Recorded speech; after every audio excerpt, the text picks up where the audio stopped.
Our boy asks the horde of goblins if they are ready, as they charge at him with their weapons all at once.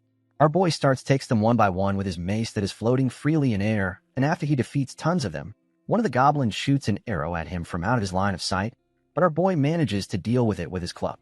Our boy, whose name is Ban Yu-won, is angry at them for shooting arrows without any warning after charging at him, while relying on sheer numbers, and tells them that if they think he came to the dungeon relying solely on this level of power, then they are mistaken. After that, Ban Yu-won tells his weapon, who goes by the name of Bang Manga, to transform, which causes the mace to transform into an automatic rifle and orders it to take down the horde of goblins that is charging at him. The scene then shifts to Ban Yu-won, who is 4 years old, and is reading the book in its original language, which surprises his mother, who then tells his father how genius their son is. Ban Yu-won then suddenly starts speaking English, which further surprises her mother, while his father is happy that his wife gave birth to a genius. However, they get surprised when Ban Yu-won suddenly starts talking in languages from countries he has never even been to, and even his father did not teach him these languages. As they are wondering about this, Ban Yu-won's grandfather enters the house, amazed that his grandson has inherited the bloodline of their ancestors, and he is happy that a child who will fulfill their family's long-cherished wish to reclaim the Tower of Babel has been born. Ban Yuan's mother realizes that Yuan's grandfather has again started talking about the lore of their ancestors and calls her little daughter Yumi, who was with Yuan's grandfather, towards her, while Yuan's father tells him that he should wash up first. Yuan's grandfather gets annoyed that his own family does not believe him and tells them that the Tower of Babel certainly exists. However, none of them pay any attention to his lore and instead ask their daughter if she had fun playing with her grandpa. Yuan's grandfather realizes that they have no intention of believing in him, so he takes Yuan's art book and colors from him and starts telling the story of his ancestors to our boy. Yuan's grandfather mentions that a long time ago, when chaos filled the whole world, the great ancestor of the Ban family possessed the ability to allow everyone to communicate. With that power, the ancestor of Ban family led the people and built a tower that would never collapse, and that tower is famously known as the Tower of Babel. Yuan's tiny brain translates the tower to building and asks his grandfather if their ancestor was the owner of a huge building, to which Yuan's grandfather, instead of answering his questions, tells our boy that their ancestor was the master of language, who was able to interpret and transform all languages, and as their descendants, they should never forget how great their ancestor was. However, Yuan keeps insisting to his grandfather to tell him the location of the building. Yuan's grandfather responds that he, too, is unsure of the location of the building, which dampens our boy's enthusiasm. However, he tells him that, while he is unsure of the location of the building, he is certain that their family will regain all of their power and glory once they find the Tower of Babel, which amazes little Yuan. Yuan remembers this vividly now that he is in university, and every time his grandfather told him stories about their ancestors, he hoped that his extraordinary linguistic talent would help fulfill their family's long-held wish. However, his ability far exceeded that expectation. The scene then shifts to Yuan, who is now a university applicant, and is looking at his score to see if he passed the university test. Yuan believes that, judging by the score, he would be able to easily score the seat in the political and diplomacy department of the university, but he does not understand the reason for the delay in results. As he is waiting, he notices that the screen of his laptop starts glitching and a weird blue glass screen with twisted writing appears on his laptop. Our boy has never seen that script, but somehow he is able to read that the message is from the best academy in the alternate dimension, and it is congratulating our boy on passing the document screening. Yuan does not understand how he is able to read that language. However, the message does not stop here, and it tells Yuan that he is being summoned to the practical evaluation value, where he will become a prospective student if he passes the test. Yuan wonders if his sister Ban Yumi is playing prank on him, so Yuan says that he would let it slide if she comes out now and apologize. But as he is finding the person behind the prank, he notices that the weird blue screen is gone, as he can finally see the acceptance letter from the university he applied to. Yuan concludes that maybe he was seeing things because he was too nervous about the admission in university. However, as he is thinking about it, Yuan gets summoned to the practical evaluation value. In the meantime, Ban Yumi enters his room to ask Yuan whether he got admitted to the university. However, she gets surprised when she sees his brother suddenly disappear in front of her. Ban Yuan gets summoned to the practical evaluation value, where the special practical evaluation for candidates from lower dimensions is being commenced. Yuan cannot believe that he really got summoned, which makes him wonder if it is an illusion or a game, but soon realizes that it might not be the case because his head hurts seriously. The system tells Yuan to defeat the goblins and destroy the dungeon core. However, Yuan does not understand anything about the special exam, as he does not remember even applying to that institute and begs the system to send him back. As our boy is crying, two goblins appear right in front of him, as they can sense that their prey is here. Yuan wonders if the goblins are talking about him, and gets surprised when he realizes that he can even understand what the goblins are saying. Yuan wonders if he really has to defeat the goblins and destroy the dungeon to be able to get out of here, because it feels like something out of a game or a novel. But with the pain in his head and the sense of reality in this place, it feels too real, even though he cannot understand what is going on. Yuan is confused as to how he would be able to defeat huge goblins, as modern people cannot be even sure of beating a chihuahua.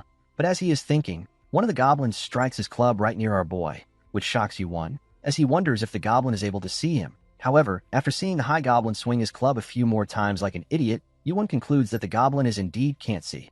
Yuan decides that he should not get panicked and starts to stand up as slow as he can, but he mistakenly makes a light noise while standing up, which is enough for the goblins to know where Yuan is, as in the very next moment, the goblin jumps at Yuan, attacking him with his club, but Yuan somehow dodges the goblin's strike.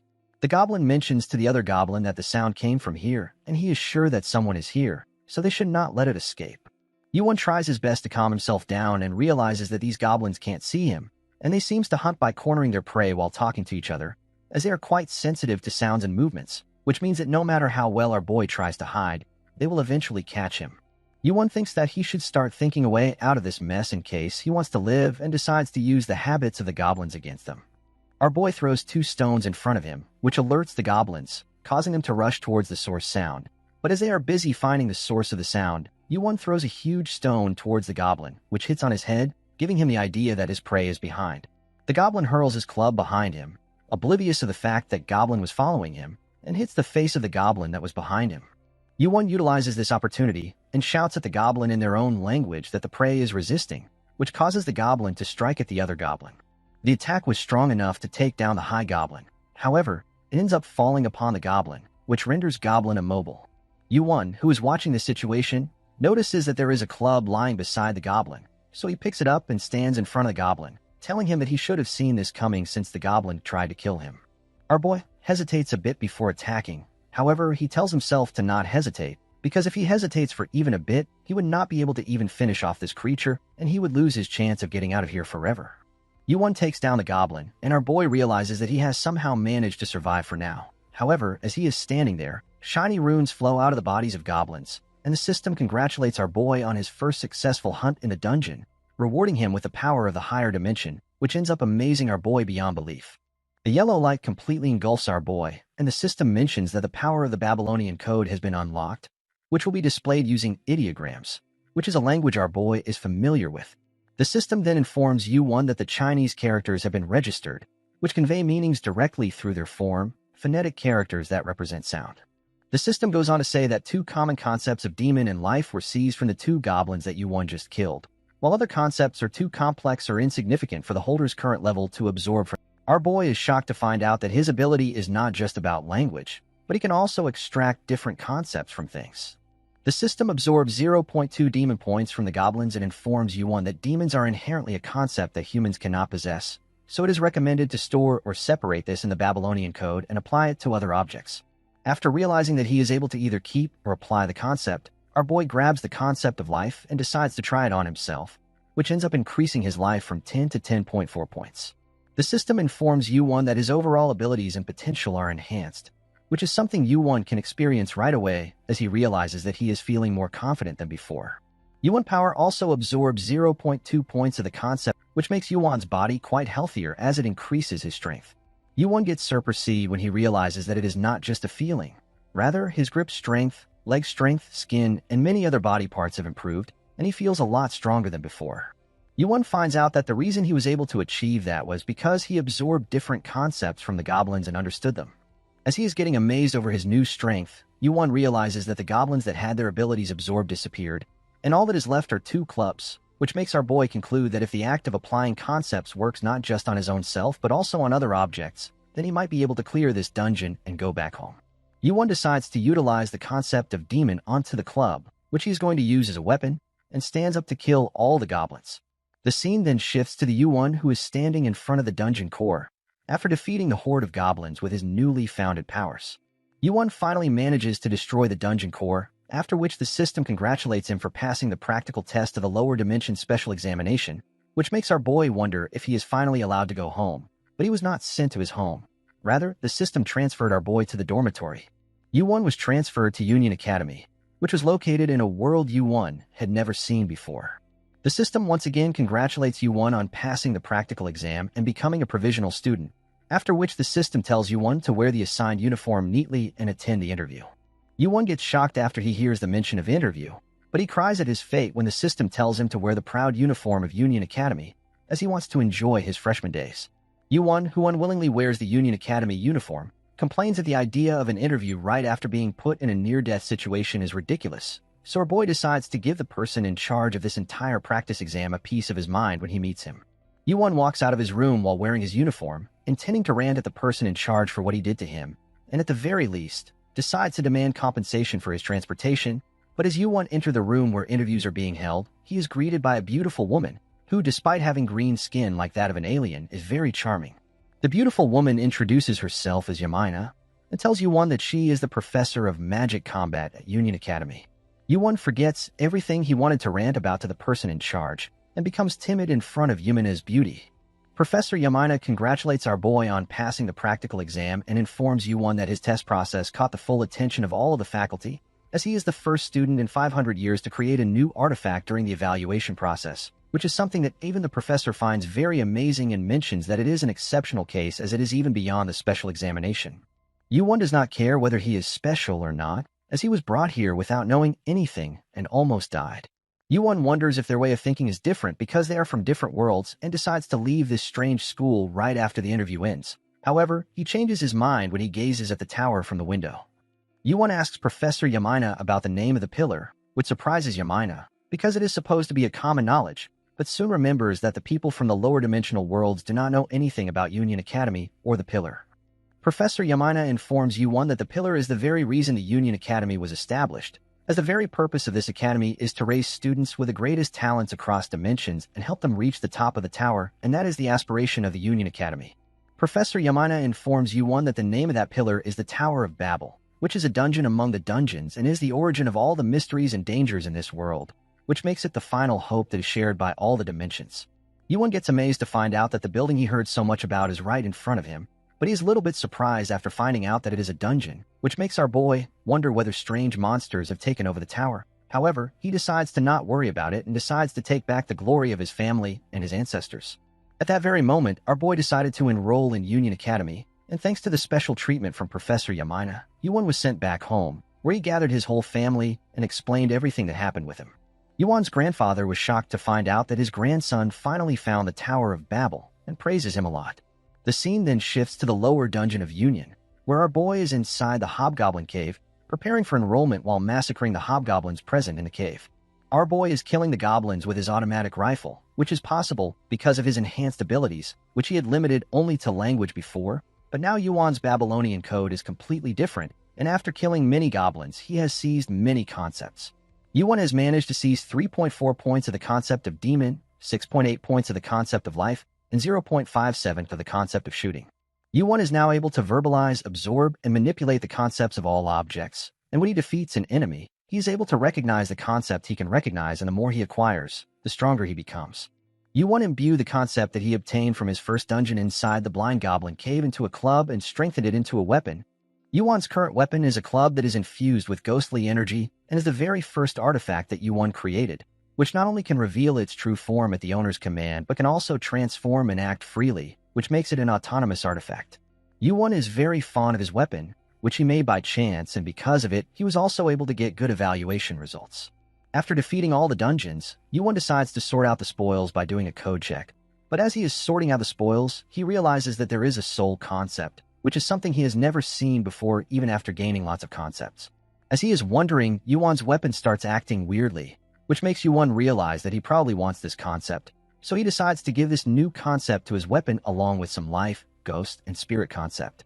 Yuan takes out the concepts and imbues them into his club, which starts a process where the combined concepts form a perfect harmony, which causes a transformation in Yuan's artifact.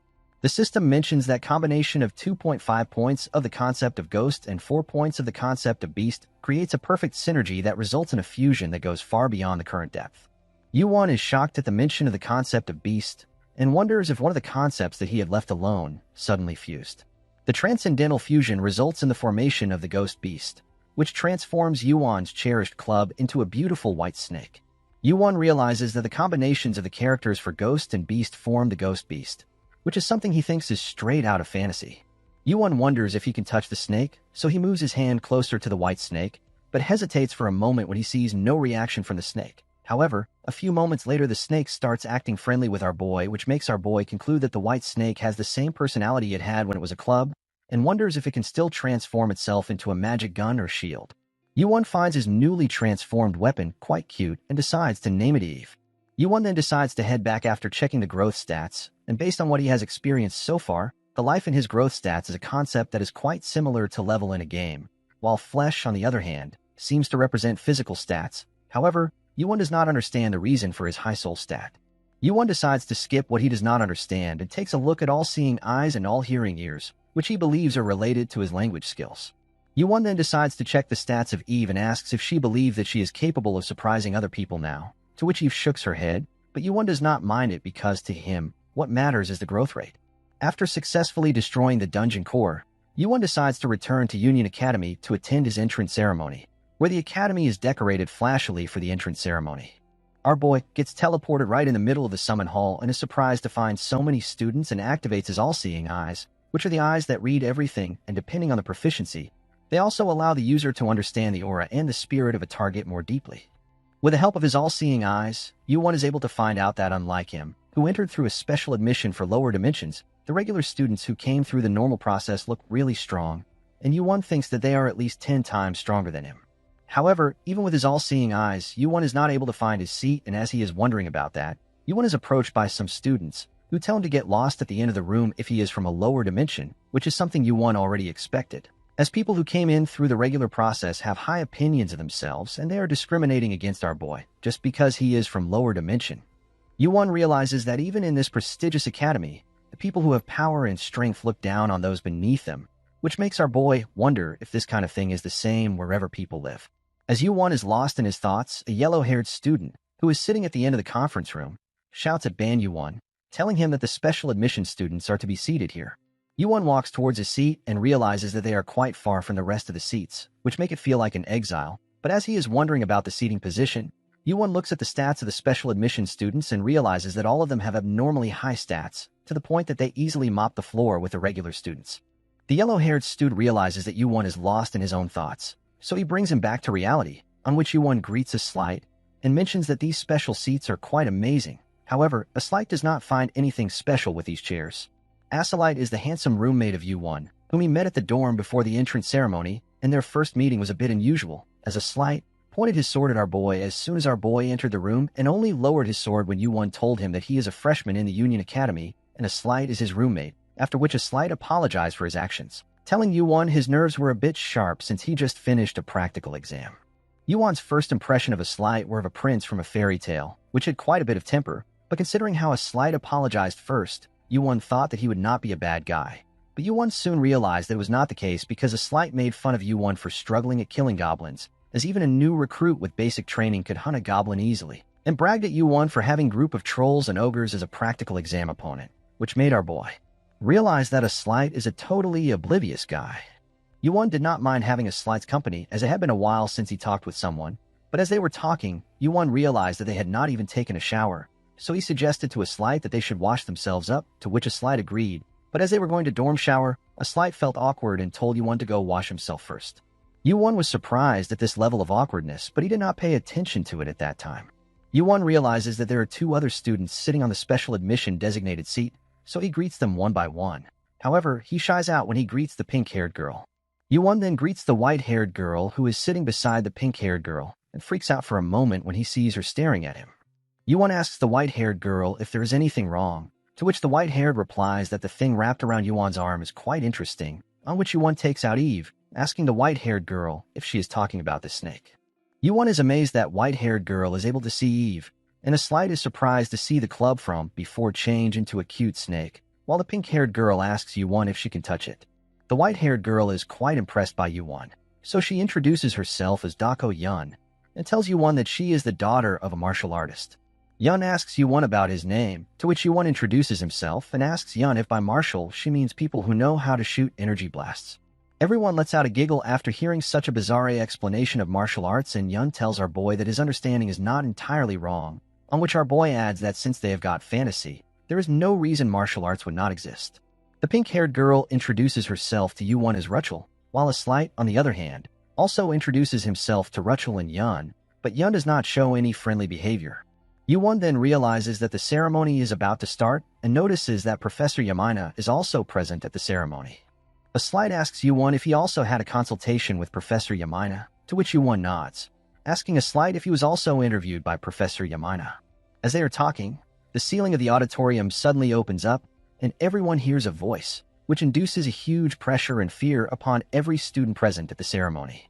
Every student, along with our boy, is shocked to experience this pressure. However, Yu-won gathers enough strength to look at the sky and finds out that the source of this overwhelming pressure is something above them.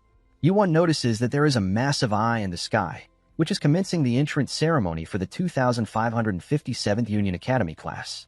The scene then shifts to Professor Yamina, who asks the special students if they found the principal's speech impressive, to which no one says anything for a moment. But after a moment of silence, Yu-won responds that it was incredible and asks Professor Yamina if the giant eye that was above them is supposed to be their principal.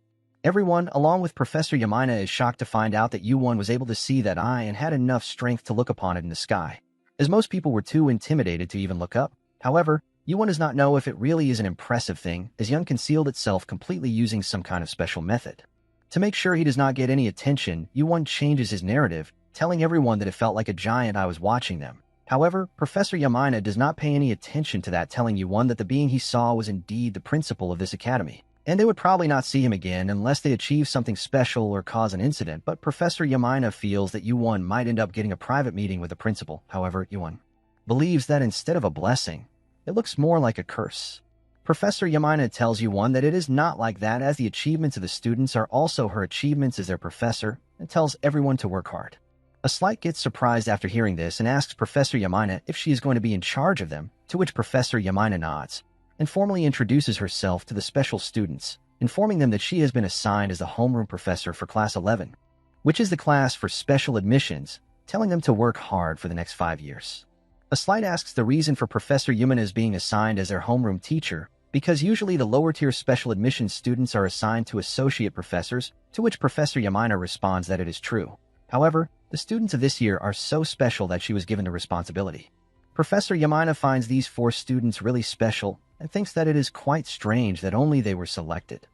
After that, Professor Yamina advises them to be very careful of the hostility and the jealousy of the regular students, which ends up alerting our boy, as he realizes that the jealousy and hostility being mentioned by Professor Yamina is not just academic competition, but rather it refers to physical confrontations and fights between the regular students and special students, as matters outside of the internal competition protected by the school rules are things even professors are not able to interfere with. Yu-won thinks that if one wants to grow by fighting with other students, then they will have to be strong enough to ignore the hostility and jealousy. Professor Yamina also advises the 4 of them to stick with each other, as 4 of them are very rare special admissions students, and further adds that 4 of them are also party members that will climb the tower together until graduation. After explaining important things to them, Professor Yamina believes that this much of a heavy talk would be enough for now, and informs them that the Academy has prepared a small gift for all of them.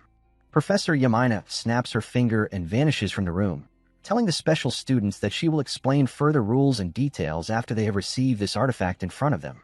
All of them have received a pendant, which will act as their student ID, through which they can identify themselves and access all the facilities on the campus. Moreover, with the help of this pendant, they can even teleport anywhere within the Union realm. The teleport spell is Professor Yamina is beautiful, and as a Slight says that they are teleported out in the Academy grounds, and then they return to Academy after Rachel chants the teleport spell. The special students find it quite weird, but a Slight mentions that they have to take good care of this pendant whether they like it or not, because they will need this pendant to keep this student ID with them if they want to enter the tower. As they are discussing this, Rachel mentions that she does not understand the reason Yu-won was left behind alone. Yun responds to Rachel that it might be even the principal noticed something special about Yu-won, that is why he called Professor Yamina despite knowing that they were about to have a tea party with Professor Yamina, because out of all the students, Yu-won was the only one who was able to look directly at the principal. The scene then shifts to the principal room, where Yu-won is sitting in front of a puppet of principal and is scared to the point that he is trembling. Yu-won does not understand the reason he is having a private meeting with the principal on the very first day, even though he did not cause any trouble. Yu-won is keeping his head on the ground because of how scared he is of the principal. However, principal assures him that it is fine to look directly at him as his true form is not here. Yu-won slowly looks at the puppet that is right in front of him and asks the puppet if he should address him as principal or chancellor, to which the puppet responds that Yu-won can address him as master. The master then tells Yu-won that he normally does not interfere with the growth of students, which means that if they are weak, he leaves them weak, and if they are strong, then he leaves them strong. Moreover, he also does not care if they die in the tower or survive to seize power and glory, as he only has one goal, which is to witness with his very own eyes the one who reaches the end of the tower, making everything other than the tower meaningless to him. The master informs Yu-won that the reason he has called him is for that very purpose.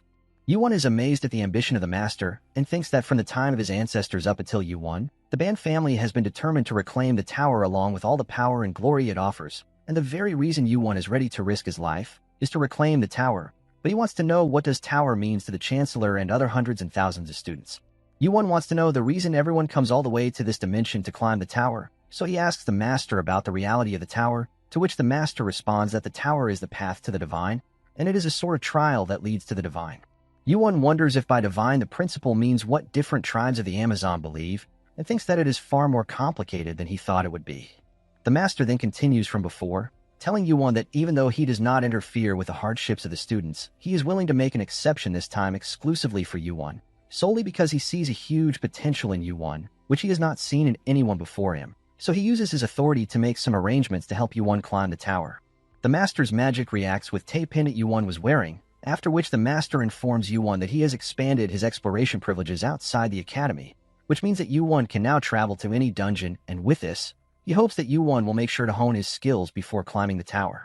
Yu-won asks if by outside, the master means dungeons that are outside the academy, to which the master nods and starts teleporting Yu-won out of his office, instructing him to improve his skills before he tries to climb the tower, and tells Yu-won that if he finds Yu-won's progress to be remarkable, he will unlock the next privilege for our boy. Before Yu-won gets completely teleported out of his office, he asks the master about the next privilege, to which the master responds that he would grant Yu-won the solo exploration of the tower and tells our boy that he looks forward to their meeting. Yu-won gets teleported right in front of Professor Yamina, who asks Yu-won about his meeting with the principal and how it went. However, Yu-won gets surprised when he sees Professor Yamina right in front of her, so he steps back a bit. Professor Yamina then asks Yu-won if the master is strange for always dismissing his visitors like that, even though he was waiting specifically for Yu-won from the start, to which Yu-won nods. Professor Yamina takes a look at Yu-won's pendant as she is amazed to find out that Yu-won was granted the permission to leave the academy, to which Yu-won asks Professor Yu-won if it is really a big deal, because the reason Master gave these privileges to him is so that Yu-won can improve quickly, to which Professor Yu-won responds that it is a very big deal, as Yu-won can not only freely explore the dungeons outside the tower but also can visit external cities at will, which means that our boy would be able to get a lot more experience and preparation than others, not to mention that it is unprecedented to give such privileges to irregular students. Our boy is relieved after hearing this because to him it felt like the master was telling him to take supplementary classes because he was too weak and had abilities that do not have any worth. Professor Yamina tells Yu-won that she is envious of him because usually, even professors are too busy to leave the academy at this time, which surprises Yu-won, while Professor Yamina adds that since Union is an academy, everything inside it is designed with the students in mind, which can be quite inconvenient for professors. The professor again mentions that Yu-won would be able to explore dungeons and visit external cities in his spare time. Moreover, Yu-won would also be able to stroll around shops, which is something Professor Yamina is not able to do, as she is a full professor. Professor Yamina expresses her envy at our boy, telling him that he would also be able to enjoy snacks as much as he wants, and also recommends our boy visit the external city known as Ronica, as there is a spring temple in that city which is absolutely amazing. Yu-won gets confused by the sudden mention of various things and asks Professor Yamina if she wants something from that city. The scene then shifts to outside of Union Academy where Yu-won is exploring different areas outside the Union Academy, and Professor Yamina has requested him to bring her 2 bottles of honeymoon wine which is made by the temple priest as it is truly fantastic and quite famous for its sweet fruity aroma, rich bubbles and lingering aftertaste, while Yu-won, on the other hand, finds it weird that a professor is asking a student to run an errand. However, our boy is grateful that he got an inventory in advance. As he is going through his inventory, Yu-won notices that there is a bag which his grandpa gave when he briefly stopped at his home before enrolling. When Yu-won was getting prepared to leave for Union Academy after his brief stop, his grandpa brought to him a bag and told him to open it, allowing him to take as much as he wanted. Yu-won asked his grandpa about the item in the bag, to which his grandpa responded that Yu-won can see it for himself. Yuan was surprised to find dozens of pure gold ingots shining at him when he opened the bag, so he asked his grandpa if he is really allowed to take these, to which his grandpa responded that there is no problem, as these are the legacies of their ancestors who devoted themselves to finding the Tower of Babel, so Yuan is allowed to use all these gold ingots freely. Yuan thanked his grandfather for this useful gift. However, our boy found it quite hard to carry around because of how heavy it was, which irritated his grandpa, as he did not expect his grandson to be this weak. However, Yuan does not have to worry about that now that he has his own inventory, which has made things super convenient for him as all of his gold fits there perfectly. Our boy decides to take a few chunks of gold for his journey, since his grandfather said that gold is valuable everywhere in this world, and after making sure he has everything, Yuan decides to set foot into a new world. As our boy walks into the city of Ronica, he realizes that even though it is another dimension, the cityscape looks quite similar. However, he soon changes his opinion when he sees flying bikes above him, which makes him wonder about their mechanism. As our boy is being amazed at the flying bikes, two guards approach him, asking our boy about his identity as they have not seen him in these parts. But before our boy is able to say anything, they find out from Yuan's uniform that he is the student of Union Academy, so they greet him, telling Yuan that they are the guards responsible for the western boundary of the Academy City Ronica. Yuan also introduces himself, informing the guards that he is a first-year student at Union Academy, on which the guards ask Yuan if he has received permission from the Chancellor for roaming in the city. Yuan responds that he was told by the master that he could explore freely without any restriction, which is enough to satisfy the guards. The guards praise the master of Union Academy, telling Yuan that it is because of the hard work of the master and the academy staff that their city remains peaceful today, and they are endlessly graceful for their grace. Listening to such praise of the master and the academy makes Yuan realize that Union Academy has such a huge influence. After realizing that Yuan is a first-year student, the guards offer their assistance to Yuan as he would not know about the city and how it works, telling Yuan that it is a part of their job as guards, so if Yuan is curious about anything, then he should ask without hesitation. Yuan is relieved to learn that guards are willing to cooperate with him, so he points his finger up in the sky toward one of the flying bikes, telling the guards that he would like to purchase one of the flying bikes and inquires about its price. The scene then shifts to Yuan, who is driving one of the flying bikes swiftly as he soars the skies of the Ronica city with his weapon Eve, and he finds it overwhelmingly awesome. Yuan asks the guards about the price of these flying bikes, to which they responded that these flying bikes are quite expensive, as the basic model of these bikes costs 250,000 ronia.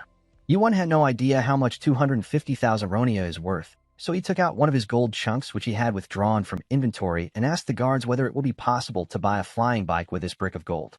The guards gasped after seeing that piece of gold on a first-year student, so they asked Yuan about how he was able to acquire such a large bar, as they could not believe it was even real. Yuan told them that it was gifted to him by his grandpa. The guards told Yuan that a single gold bar is worth 750,000 ronia, which is such a massive amount, so Yuan thinks that he should thank his grandpa for giving it to him so recklessly, as Yuan originally did not want to take it with him because it was heavy. As he is flying through the air, his weapon Eve suddenly shows herself, and our boy asks her opinion regarding this new flying bike which has been infused with Yo and Gue that has turned it into a living artifact with a will just like Eve. Ban Yuan informs Eve that the name of the flying bike is Lilith, and wishes for both of them to get along. In such a short amount of time, Yuan managed to get the liquor for Professor Yamina, along with creating Eve's little sibling, and the only thing left to do is to head back to Union Academy on his new ride.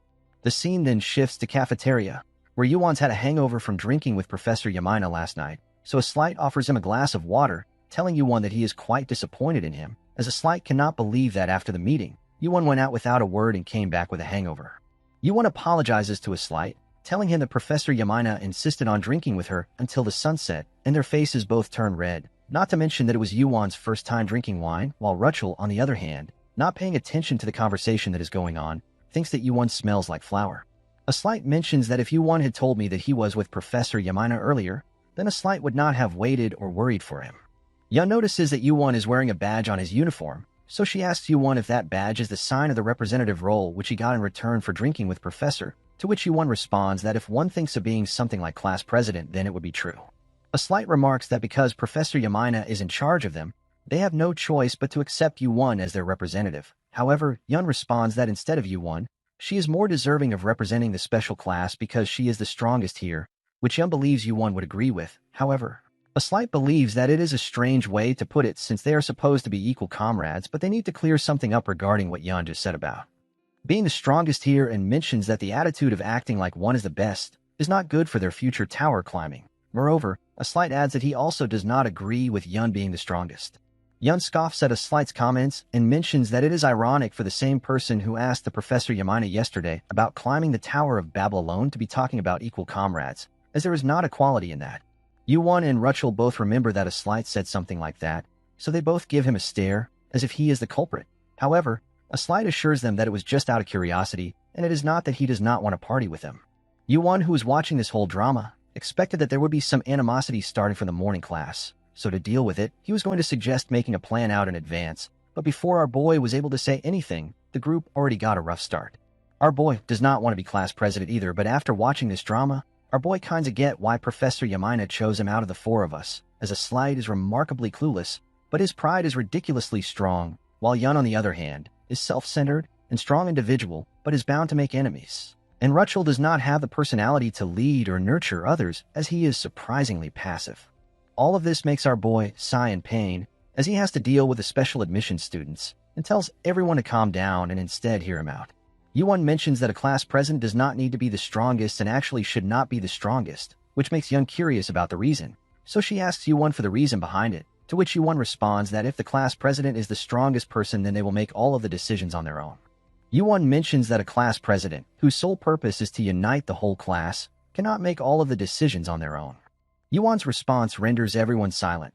However, Yuwon adds that the class president needs to be in the middle, someone who can offer fair and good solutions for everyone, so following that, the class president should be the most easygoing person like Yuwon himself.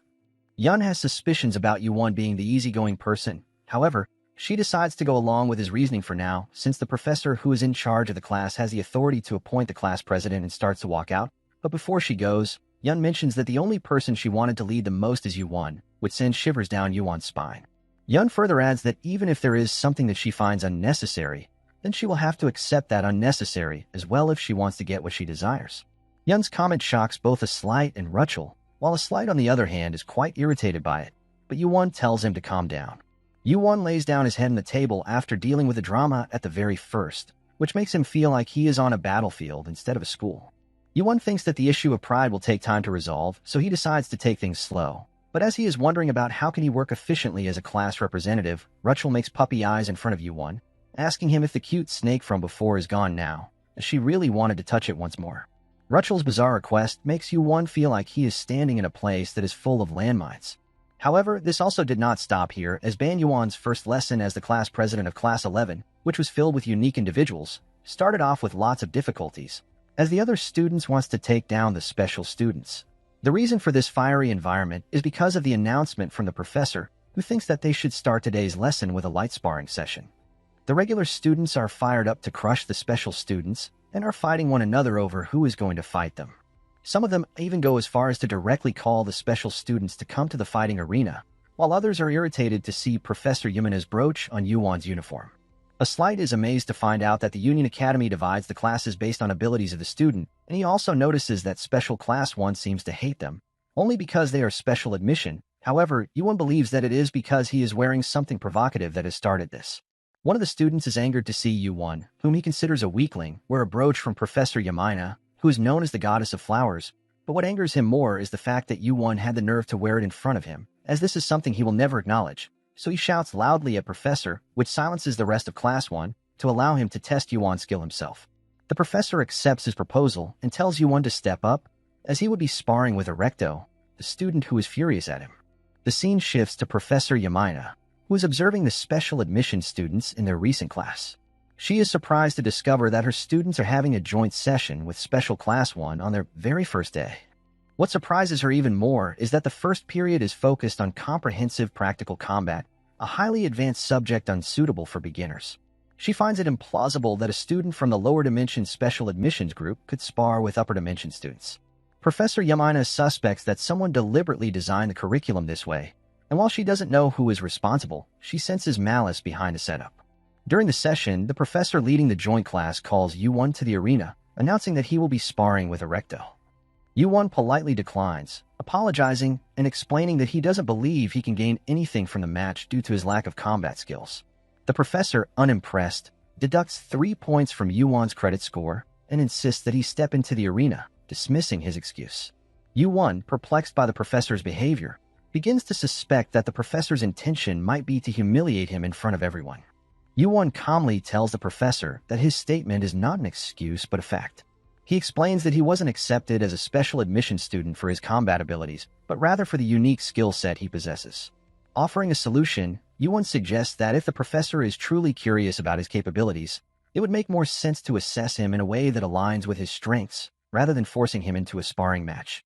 The professor, however, grows visibly angry, clearly displeased by what he perceives as a first-year student lecturing him.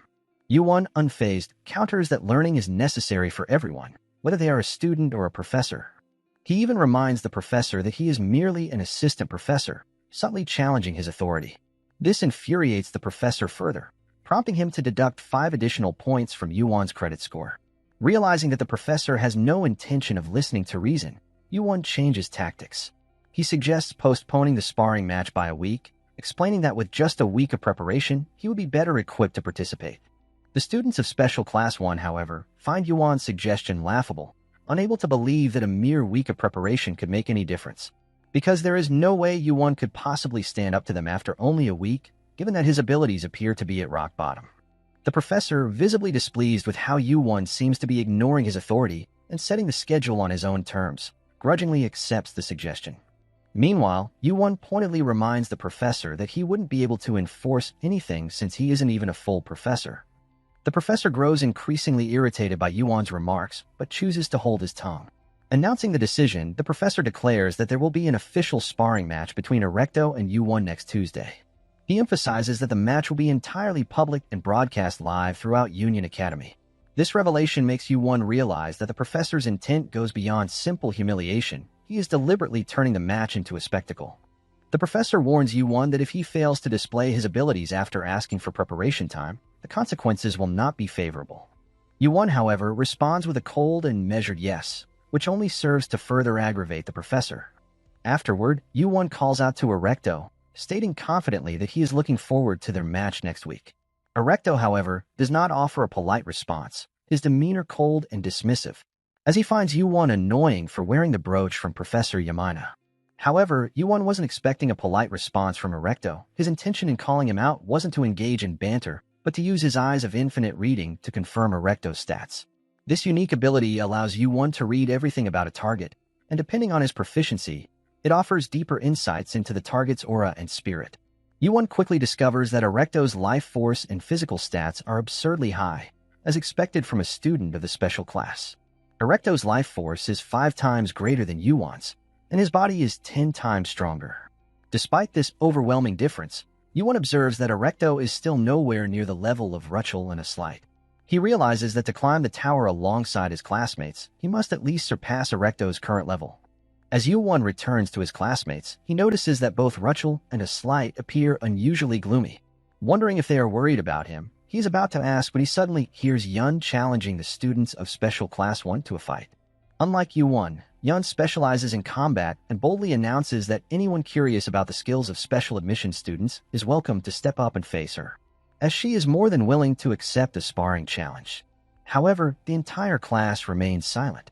Even Yuwon cannot fully grasp the extent of Yun's strength, and it is clear that the students in Class 1 can sense her overwhelming aura. To provoke them further, Yun offers to provide a handicap if they lack confidence and specifically taunts Erecto, believing he is not the type to hold back. Yuwon, observing the situation, thinks Erecto must be terrified. Being challenged by someone like Yun is entirely unexpected, and everyone knows that if Erecto were to face her, he would likely be left so injured that recovering in a week would be nearly impossible. Though this situation is none of Yuwon's concern, he decides to intervene. He asks Yun not to fight Erecto, reminding her that he has a sparring match scheduled with Erecto next week. Yuwon adds that if Yun truly wants to fight him, she should wait for her turn. Yun, slightly taken aback, asks if Yuwon is sure about this. Yuwon firmly responds that he needs to prove his worth with his own abilities and sincerely thanks her for checking on him. This unexpected display of confidence surprises Yun. She had assumed Yuwon relied solely on tricks, but his resolute stance challenges her perception of him. Yun decides to let Yuwon handle things his own way and, instead of focusing on Erecto, redirects her challenge to the rest of Special Class 1. However, even after waiting for a considerable time, no one steps forward to face her. Disappointed, Yun remarks on the cowardice of Special Class 1, pointing out that moments ago, they were all loudly boasting, but now faced with a genuine threat, they are practically groveling on the ground. Letting out a frustrated sigh, she begins to walk out of the fighting arena, her actions clearly irritating many of the students in Special Class 1. As she exits, a blonde-haired student finally speaks up. The student sneers at Yun, looking down on her with disdain. He comments that it's always the weak and foolish who band together in packs, growling and pretending to protect their little groups, a sight he finds both pathetic and amusing. Yuwon finds the blonde-haired student strikingly different from the rest of the special class. Even among this elite group, the student seems to be operating on an entirely different level. A slide explains to Yuwon that the student is Ortema, the ruler of the Kedius dimension. However, Yuwon has no knowledge of either Kedius or Ortema, which surprises a slide. A slide elaborates that outside of the Union, there are 10 dimensions with the highest hierarchies, and Ortema belongs to a ruling family that governs one of them. This revelation means Ortema hails from one of the top 10 most powerful families across all dimensions. Ortema descends the stairs with an air of authority, eventually stepping into the arena and signaling the professor to record the fight. The professor retrieves a recording device, catching Rachel's attention. Curious, she asks about the device in the professor's hand. A slight speculates that the recording might be intended for a public video, possibly to share the events of the fight on the intranet. However, a slight admits he has no idea what sharing or intranet actually means. Recognizing the concept, Yuwon realizes it parallels something from his own world. He explains to a slight that an intranet is a network established by companies or educational institutions for the purpose of exchanging information. A slight is curious about how Yuwon, who comes from a lower dimension that didn't even know about the Union, has knowledge of concepts like the intranet and sharing. He asks our boy about it, to which Yuwon explains that things in his dimension were beginning to develop in that direction. With that, Yuwon proceeds to locate the school intranet. While exploring, Rachel points out a live channel to Yuwon that features videos of their classes. Intrigued, Yuwon clicks on it, only to discover that the fight between Yun and Ortema is being broadcast live. This realization makes Yuwon suspect that their professor is attempting to publicly embarrass them. However, Yuwon doubts the situation will unfold as the professor expects. The scene shifts to Yun and Ortema, who are preparing to fight. Yun, after dismissively calling Ortema a novice, gives him the chance to make the first move. This infuriates Ortema, who decides to put an end to what he perceives as Yun's arrogance. Ortema straightens his arm and commands Yun to kneel as he unleashes his attack. The ability exerts massive pressure across the entire class, surprising Yuwon. Unlike the power he controls, Ortema's ability feels like water flowing from a high place to a low one, or like the sensation of being unable to breathe without air. Yuwon realizes that the very law of nature, along with everything in this space, is compelling him to kneel before Ortema, as though it is the most natural thing in the world. He remarks that Ortema's power feels like a distortion of natural law, a revelation that surprises a slight. Yuwon was able to deduce the principle behind Ortema's ability after experiencing it only once. As the class struggles under the pressure of Ortema's power, Rachel suddenly begins acting strangely. Her attention is fixated on Yun, who is slowly starting to unleash her own power.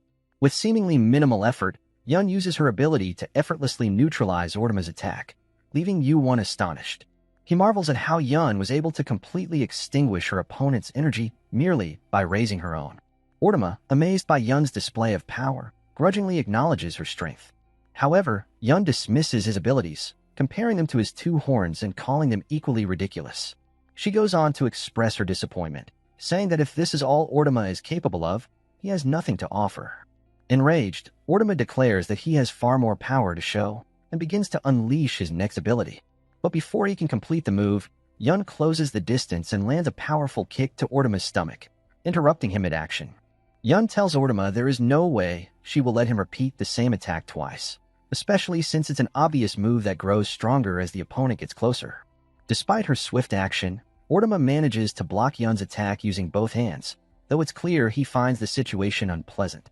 Without missing a beat, Yun swiftly moves behind Ortema, taunting him with a sharp remark. If someone lacks brains, their body must work harder. Provoked, Ortema swings his arm in an attempt to punch Yun. However, she easily dodges by crouching, having anticipated his stiff and clumsy movements. Yun is incredulous at Ortema's failure to understand such a simple mistake, remarking that it seems she has to spoon-feed him everything. She follows up with a kick to Ortema's face, further enraging him. Ortema retaliates by trying to land another punch. Yun evades by jumping, using the opportunity to reposition herself and take a more strategic stance. A slight watches in disbelief as Yun completely overwhelms Ortama, the ruler of Kedius. Meanwhile, Yuan observes the situation with sharp insight. He comments that Ortama relies heavily on suppressing his opponent's movements and defeating them using his distortion of natural law. This time, however, his usual method is proving ineffective against Yun. Ortama finds himself completely overwhelmed by Yun as she continues to land strike after strike on his face, giving him no opportunity to recover. Yuan observes the fight, noting that while Ortama possesses immense power and exceptional physical abilities, it's evident he has never truly trained his body for combat. This insight surprises a slight, who realizes just how unique Yuan and Yun are as special admission students from the lower dimension. Yun is holding her own against Ortama, while Yuan has managed to analyze and grasp the principles behind both their abilities. A slight, struggling to comprehend what he's witnessing, is left in awe. Ortama, however, grows increasingly frustrated, feeling insulted that someone from a lower dimension like Yun could challenge him so effectively. While voicing his indignation, Ortama is interrupted when Yun lands another powerful punch to his face. Enraged, Ortama tries to smash Yun into the ground with all his might. However, Yun anticipates his move and swiftly dodges by jumping to the side. Ortama, now utterly humiliated, becomes consumed with anger. His frustration reaches its peak, and he decides to unleash his full power to take down Yun. With tension mounting, Yun and Ortama charge at each other. However, just as their attacks are about to collide, Professor Yamina intervenes, stopping the fight with a single clap. To everyone's surprise, the entire area transforms into a tranquil field filled with vibrant flowers and a mesmerizing scent that engulfs the surroundings. The sudden change leaves both Yun and Ortama astonished. Professor Yamina addresses them sternly, explaining that at Union Academy, professors do not condone duel between students.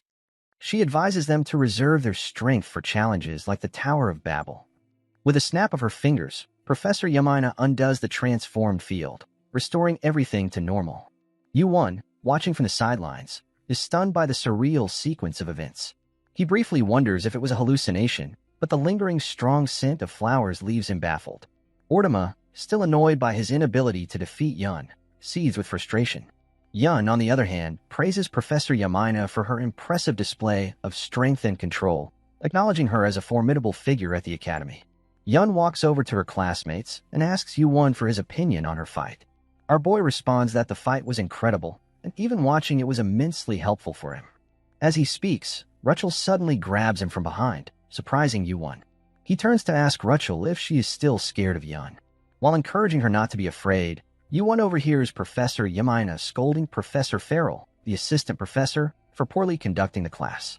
She reprimands him for attempting to pass off a sparring session as a proper class and for allowing it to escalate out of control while passively watching, despite knowing it was a major error.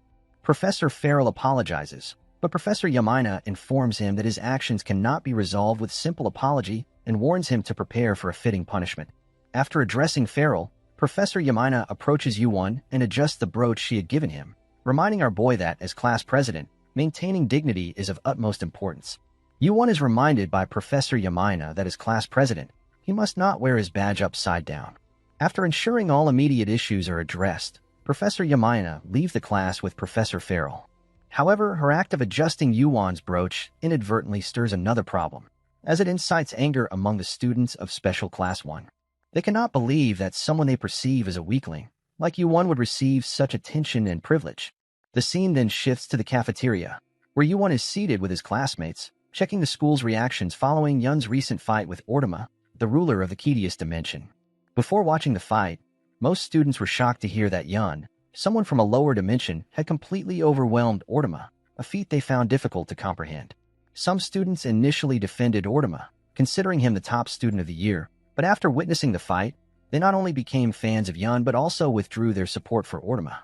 Additionally, the students observed how Yuan skillfully negotiated with Professor Farrell using sharp words, earning him the nickname Bargaining Master and gaining him newfound admiration, with many becoming fond of our boy.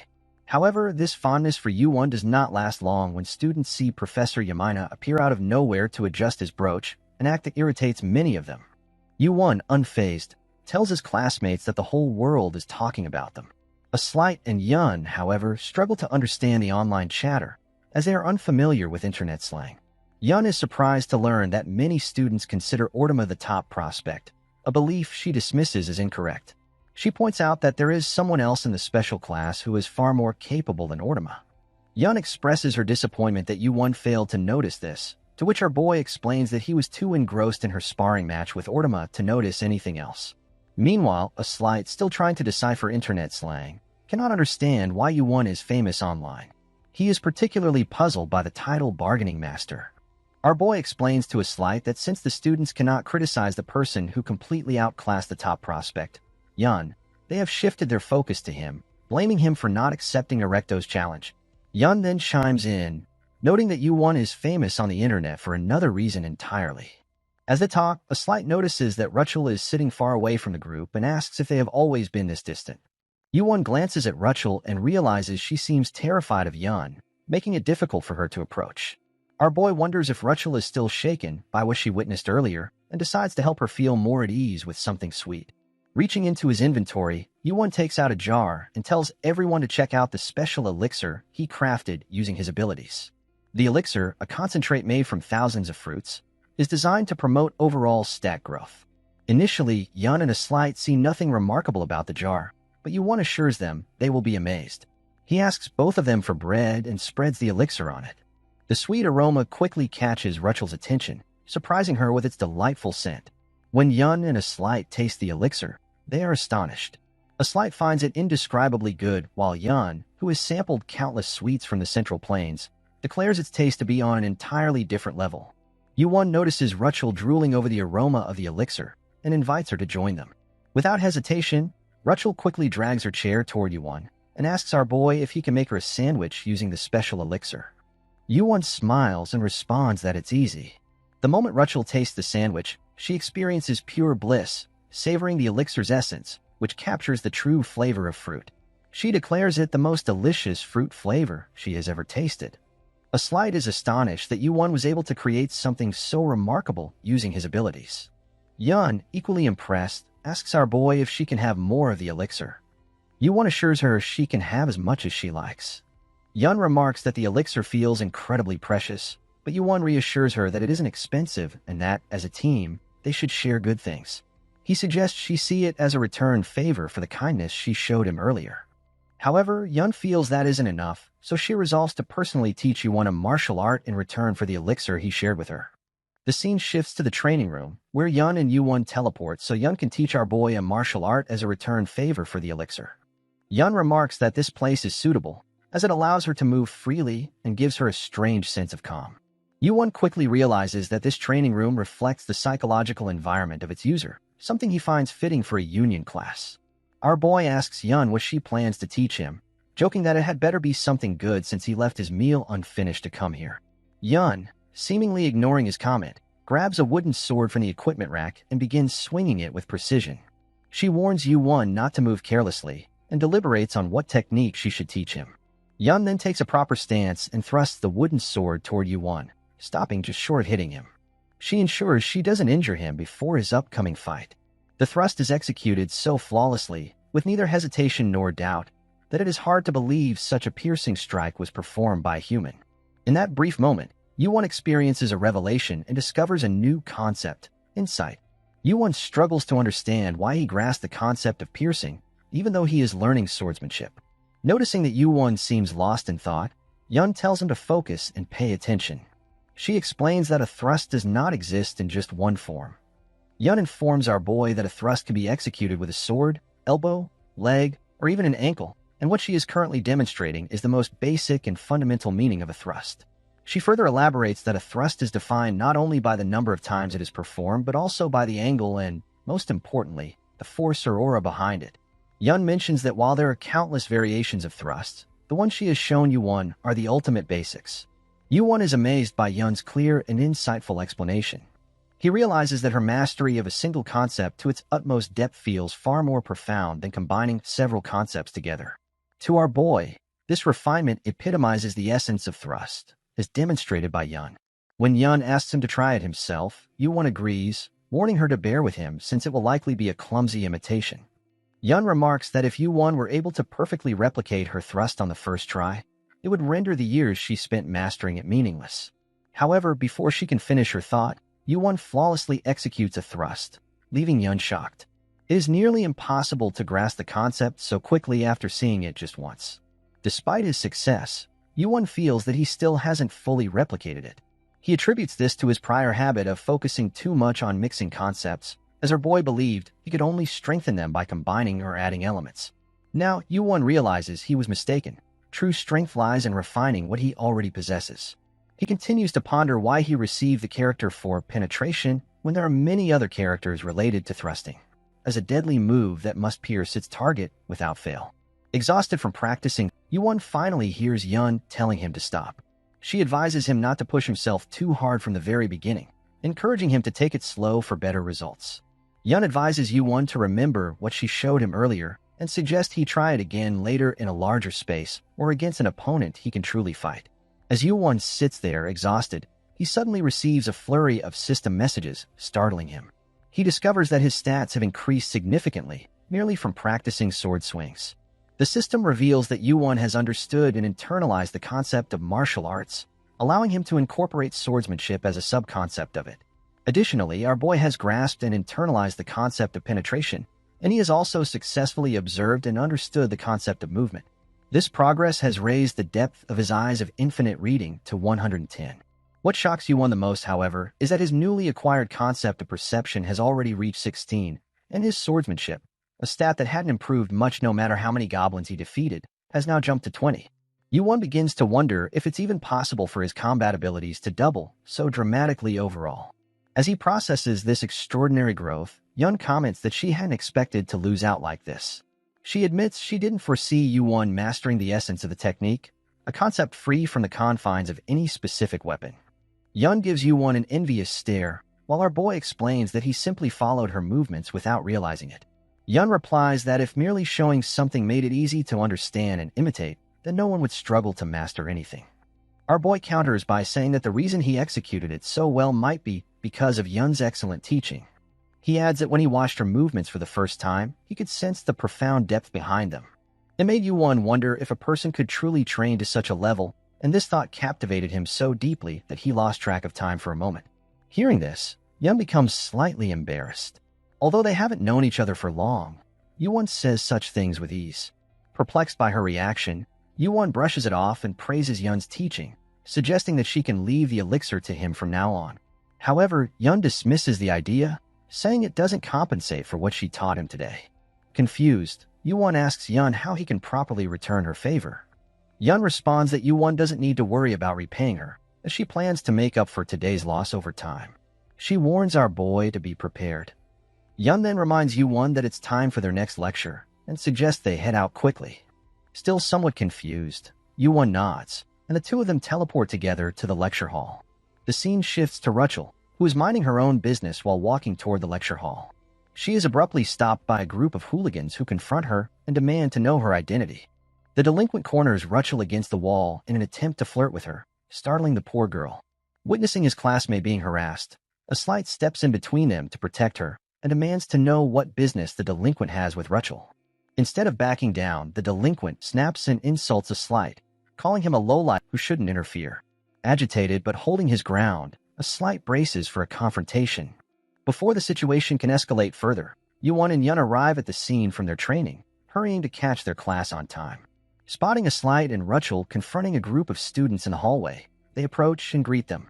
The delinquents, wary of attracting more attention, retreat with a warning for a slight to watch his back.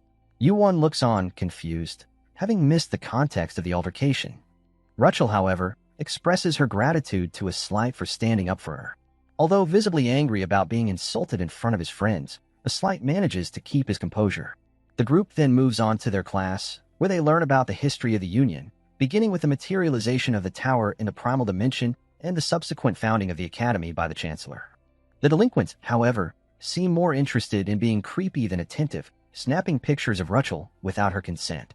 They taunt her, claiming she's too fragile for the grand task of climbing the tower, and mockingly suggest she work for their family, where she would be protected from danger. Yu-won and a slight, listening to their harsh comments, are clearly contemplating a swift beatdown. Our boy reflects on the nature of people, recognizing that cruelty exists universally, no matter the world. He also notices the disturbing reality that some, like the professor, choose to ignore such behavior, even when it's blatantly disruptive. Yuan wonders whether the professor is deliberately turning a blind eye or is genuinely unaware of the delinquent's antics. Meanwhile, a slight, having reached his limit, confronts the professor, calling him out for allowing such immoral behavior during the lecture. The professor's response is drenched in apathy and corruption. Even when a slight explains that the delinquent's noise makes it difficult to focus, the professor dismissively repeats the slight's words without addressing the issue, showing no regard for the situation. The professor, uninterested in addressing the situation, simply continues the lecture as though nothing had happened, prioritizing finishing his lesson over dealing with the disruption. This leaves a slight and Yuan speechless. Meanwhile, the delinquents mock a slight, calling him an idiot and accusing him of showing off simply because of his good looks. They continue their obnoxious behavior toward Rachel and a slight, with one of them even complaining that he couldn't get Rachel's number because of a slight's interference. A slight's frustration reaches a boiling point, and he crushes the pen in his hand out of rage. Yuan, however, quickly calms him down. A slight asks Yuan if he's okay with standing by while their classmate is humiliated. Our boy responds calmly, explaining that aside from fighting, which would escalate the situation, there's little they can do that would be meaningful. Yuan points out that causing a scene during the lecture would only make matters worse and proposes a more strategic approach. Unknown to a slight, Yuan has already been live streaming the entire lecture on UnionTube, capturing all the delinquents' bad-mouthing and targeted insults. By doing so, our boy ensures that their behavior is exposed to everyone in the academy. Our boy lets out an evil chuckle, one so chilling that it even sends shivers down Yun's spine. He informs a slight that the filthy talk the delinquents have been spewing throughout the class is being live-streamed for all to see, thanks to his pet snake, Eve, who has been quietly recording everything from behind their seats. The live stream quickly gains traction, with viewers flooding in and expressing outrage at the delinquents' obnoxious behavior and their personal attacks on an innocent girl. Yun realizes that Yuan cleverly titled the stream Union History to subtly stir public opinion, while Rachel, now understanding the full extent of Yuan's actions, listens as he explains that he couldn't let the delinquents off the hook after what they said to her. A furious shout suddenly erupts from the back of the class. It's the delinquents, who have just realized their antics have been exposed to the entire academy. In a panic, they scramble to shut down the live stream, desperately searching for the camera. Even though they spot Eve, their efforts are futile, as our boy swiftly recalls the snake, leaving the delinquents utterly helpless and without a shred of hope for redemption. The commotion finally catches the professor's attention, and he becomes visibly infuriated by the delinquents' behavior. The professor, fed up with the delinquents' behavior, kicks them out of the class for their disrespect, completely ignoring their desperate pleas and justifications. He declares that all three of them will receive an F in their classes for the rest of the year, then resumes teaching with a bitter mood, making the rest of the students extra cautious to avoid drawing his ire. While Yuan and a slight feel the punishment is somewhat lenient given the severity of the delinquents' actions, Rachel is content. She is simply relieved to have such supportive friends who are willing to risk so much to protect her from cruelty. She thanks them wholeheartedly, causing our boy to blush. Trying to hide his embarrassment, Yuan downplays his actions, saying this was just his way of getting even since contests of strength aren't his forte. A slight also breathes a sigh of relief, noting that Yuan being elected class president was a wise decision. Later, in the student dormitory, just when things seem to have settled down, the delinquents return, this time angrier and more dangerous. Armed with weapons, they are intent on settling the score with a slight for the humiliation he caused them earlier. However, our proud knight confronts them with full confidence. With his hands casually behind his back, he stands firm, ready to discipline the delinquents for the minor characters they truly are. The three delinquents, fueled by anger and humiliation, are determined to exact revenge on a slight for forcing them into their earlier retreat. However, a slight meets their intensity with unwavering courage, embodying the demeanor of a charming knight. The delinquents interrogate him about the live stream incident, which has severely damaged their semester, drawing the ire of the seniors and leaving them ostracized by the rest of the class. Humiliated and enraged, they escalate their threats to outright violence, brandishing weapons. Meanwhile, the professor deliberately chooses to ignore the hate crime unfolding before him, his apathy highlighting the injustice. The treatment Yuan and his friends face feels akin to how humans ridicule chickens. As the situation grows increasingly hostile, Rachel becomes frightened and takes cover behind our boy. Meanwhile, a slight stands his ground, saying something to the delinquents that they perceive as insulting, their fragile egos unable to handle his defiance. One of them grabs a slight's collar aggressively, demanding he repeat his words. Unshaken, a Slight has no trouble obliging, ready to face whatever comes next. A Slight calmly tells the delinquents to drop their barbarian act if they want to hear what he has to say. Furious at being called barbarians by someone from a lower dimension, one of the delinquents draws a sword and places it near a Slight's neck. However, before the attack can begin, the sword is shattered in two by a calm yet impeccably precise strike from a Slight. The speed of his move is so astonishing that the delinquents cannot even react, as it all happens in an instant. Even Yu-Won is left in awe, immediately receiving a barrage of system messages as he tries to comprehend this entirely new concept. A Slight's character finally lives up to his name as his sword begins to radiate a brilliant golden flare, forming intricate symbols that flow through the room's atmosphere. The delinquent attempts to take a defensive stance, but a Slight steadily approaches, his sword glowing with unyielding authority. A Slight tells the delinquent that if he politely asks for a conversation, he may still be willing to talk. The sheer overwhelming presence of a Slight's charged sword forces the delinquent to drop to his knees within moments. Meanwhile, Yu-Won, watching this dramatic transformation, is stunned by the drastic shift in a Slight's demeanor. The dazzling display of concepts and energy leaves our boy wondering just how deep a Slight's abilities truly run. Meanwhile, a Slight is far from finished teaching the delinquent a lesson. Maintaining a moral high ground, he looks down at the shunned delinquent with unwavering authority. A Slight calmly remarks that the barbaric noise from before has finally ceased.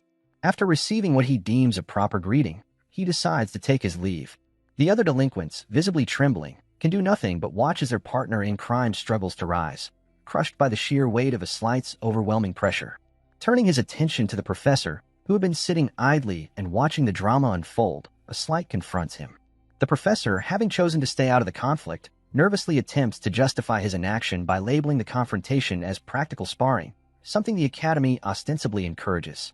However, a Slight swiftly corrects him, pointing out that he never agreed to any sparring match in the first place. The exchange escalates, with the professor attempting to shift blame onto a Slight, accusing him of using a personal artifact.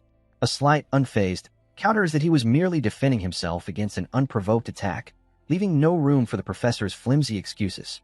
The professor then accuses a Slight of using energy, but a Slight calmly explains that it was necessary to prevent any damage, effectively forcing the professor to eat his own words. Both Yu-Won and Rachel grow anxious as the heated conflict between the professor and a Slight escalates, fearing it will ultimately have negative consequences for their classmate. A Slight, pushed to his limit when the professor falsely claims he didn't witness the verbal abuse, charges up his personal artifact once more, preparing to take on both the delinquents and the professor. Before a Slight can act on this dangerous impulse that could jeopardize his academic future, Yun steps in and flicks him hard on the forehead, snapping him back to his senses. The sharp pain instantly grounds him, and he begins whining over the seemingly minor flick, completely forgetting the reckless act he was about to commit. Yun, however, doesn't let him off the hook, giving him a stern lecture about how he got flung around by a sword yet still managed to act high and mighty. As their bickering continues, the previously tense atmosphere in the room begins to dissipate, prompting both Yu-Won and Rachel to relax. The situation lightens further when the professor exits the room, leaving everyone with a sense of relief. A Slight's energy subsides, however, Yun's relentless scolding does not. She continues to mock him for screaming, despite holding a respectable divine artifact. Observing how a Slight seems like a ticking time bomb in their group, Yu-Won begins to worry that their repeated involvement in incidents might lead to harsher treatment going forward. This observation irritates a Slight, who finds it ironic coming from Yu-Won, a troublemaker in his own right. The remark sparks an argument between the two, with a Slight pointing out that at least Yu-Won had the courtesy to apply for a formal sparring match instead of directly provoking the professor. Our boy responds calmly, explaining that he wasn't trying to pick a fight with the professor, but was merely navigating the situation by formally applying for the sparring match. Yu-Won reminds a Slight that they are not in the same position, but a Slight insists he was only trying to handle the situation in a way similar to Yu-Won. To this, Yu-Won counters that a Slight's actions ultimately created an even bigger problem, as he ended up clashing directly with the professor. Meanwhile, Yun, entirely uninterested in their quarrel, happily munches on her sweets, seemingly enjoying the spectacle. Yu-Won concludes that a Slight's sudden change in character must have been triggered by the release of his personal sword, which drastically altered his behavior. Seeking reassurance, our boy asks whether a Slight can truly control that power. Frustrated, a Slight retorts that he wouldn't have been admitted to the academy if he couldn't manage it. He then tries to gaslight Yu-Won, claiming he lost his composure due to the professor's lies. Despite this, Yu-Won chooses to trust a Slight, who promises that such an incident won't happen again. Yun, however, doesn't miss the opportunity to poke fun at a slight, teasing him about how much control the sword seems to have over him. She adds that it was quite the spectacle to see a slight get tossed around by his own divine object. After watching a slight get roasted like a turkey, Yuan decides it's time to change the topic. Turning to a more serious matter, he brings up the advice they received from Professor Yamina about being wary of the other students' jealousy. Yun agrees and points out that if they continue this way, their school life will only grow more difficult, creating obstacles for their future. She then asks our boy, as the class representative, for his thoughts on how they might address this growing issue. As Yuan navigates school life over the past few days, he has become increasingly aware of an issue that troubles him deeply: the pervasive mindset of superiority based on birth or inherent strength, along with the disdain directed at individuals from lower dimensions. Compounding, this is an antiquated system that perpetuates these attitudes as if they were unquestionable norms. Yuan is curious about what outsiders like him can do in an environment where such beliefs are ingrained in common sense. He's also eager to understand his classmates' perspectives on these matters. In a discussion, Yuan asks his classmates what they believe is essential for building emotional rapport or, more broadly, earning favor from a diverse and unspecified group. A slight suggests that meaningful conversations can foster such connections, while Yun argues that power is the ultimate factor. However, Yuan offers a different perspective, stating that they already possess the key to achieving this: their charming and attractive appearances. He proposes creating a channel to showcase their daily lives, explaining that this is a popular way to build rapport on his home planet Earth. Yun, unfamiliar with the concept, is initially confused. Yuan clarifies that it's all about crafting an image and presenting it to the public. He emphasizes that building a strong and positive image in people's minds can pave the way for meaningful connections. It creates a sense of familiarity, which, in turn, can develop into respect and even reverence for the target. A slight, however, is not taking the situation seriously and appears perplexed, as he fails to understand the purpose of sparring if their goal is to gain respect and admiration. Our boy Yuan urges a slight to approach it earnestly, emphasizing that this is a genuine sparring match rather than a stage performance. Despite Yuan's insistence, the slight remains unmotivated to fight seriously. Yun, noticing this, reassures Yuan not to worry, explaining that in a sparring match, one naturally becomes serious after taking a few hits. As Yun speaks, she grabs a slight by the collar and smacks him to the ground to dispel his nonchalant attitude. To further provoke him, Yun taunts a slight, asking if this is the extent of his power. She goes on to mention how he was easily overpowered by that strange artifact last time, even suggesting he draw his sword if he wishes, though she adds that it likely won't close the vast gap in strength between them. Yun's taunt proves effective, as a slight becomes furious at her remark and lunges at her. Meanwhile, Yuan praises a slight for his performance, particularly for how well it would look on camera. However, Rachel remains skeptical about the entire situation. Rachel asks Yuan if his idea will actually make their school life easier. Yuan replies that while it won't bring immediate change, it will definitely have an impact over time. To help Rachel understand his point, Yuan explains that if the people who have been bothering them recently realized how skilled they are, they would never have dared to mess with them. Rachel nods in understanding, while Yuan, on the other hand, feels a bit sorry for the ground, which is being pummeled relentlessly by Yun in a slight sparring. Yuan then reassures Rachel not to stress about the outcome, remarking that her beauty is far too precious for her to waste it frowning over trivial matters. He advises her to preserve her charm by not worrying so much. Rachel finds Yuan's words peculiar but oddly convincing. Whenever he says something, she can't help but believe it will happen just as he describes. She decides to enjoy the moment, even as Yun, still sparring, challenges a slight to fight her seriously now that she's finished warming up. A slight, however, has no intention of continuing, having concluded that Yun is nothing short of a monster. The scene then shifts to Rachel, who is sitting in a cafeteria, attempting to eat noodle soup garnished with an overwhelming amount of cilantro. Even though Rachel had decided to enjoy the moment, she couldn't bring herself to enjoy the soup. It tasted like soap. Yuan, however, reassured her that she would be fine and would eventually get used to it. Following Yuan's suggestion, Class 11 started uploading videos of their daily lives to their newly created channel, aptly named Rebellion. The response was explosive. Most students were shocked to witness such displays of strength from Yun and a slight, particularly since they were only freshmen. Some, however, doubted the authenticity of the videos, suspecting them to be staged. The students were also intrigued to see Class 11 playing board games, a concept unfamiliar to many. While some found the idea of playing with square stones and paper fascinating, others thought it was outright ridiculous.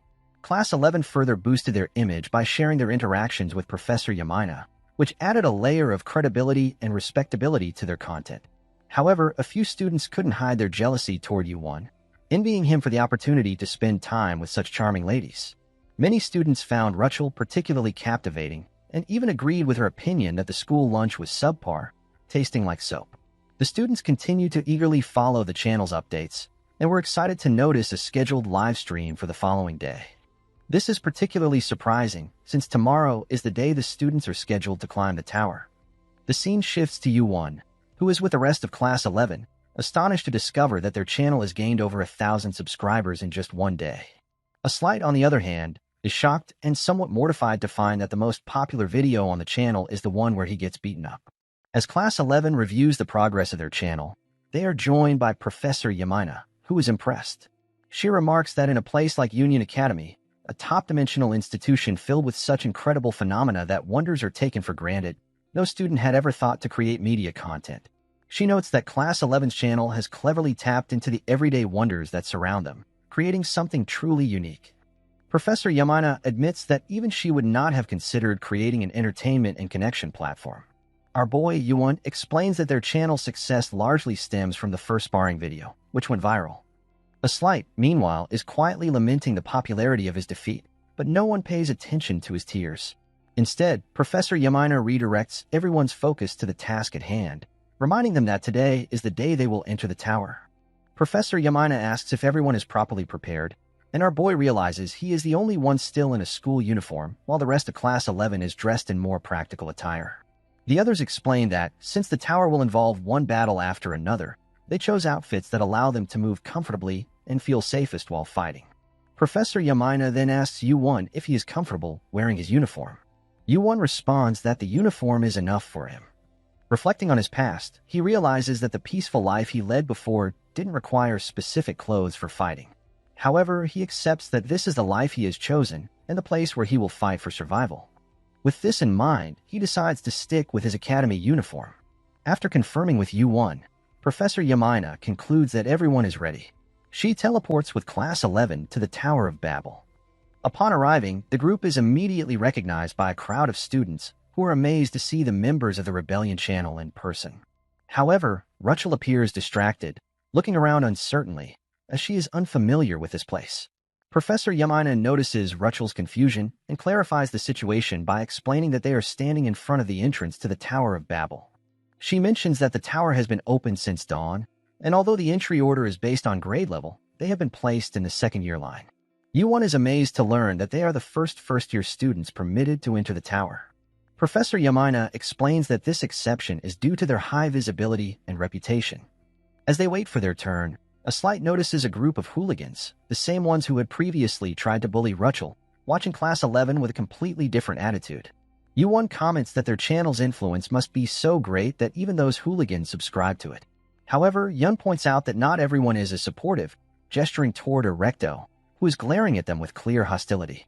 Yu-won locks eyes with Erecto, but says nothing, choosing instead to walk away silently. As he does, he remembers that only 4 days remain until his duel with Erecto. Determined, Yu-won vows to climb the tower and reach a level so far beyond Erecto's grasp that the duel will be a foregone conclusion. Professor Yamina then addresses Yu-won, reminding him that, for safety reasons, they must. Professor Yamina mentions that she would prefer them to finish their exploration early and return before the weekend. However, she acknowledges that the duration ultimately depends on those climbing the tower.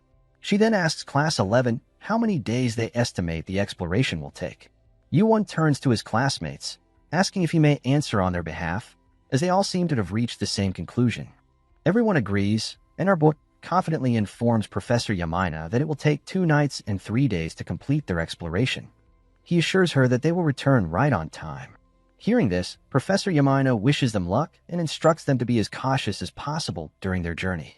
The scene shifts to a moment when Yu-won asks Professor Yamina about filming the various stages and situations inside the tower using a self-operating artifact inspired by the designs of Eve and Lilith, which Rachel found quite adorable.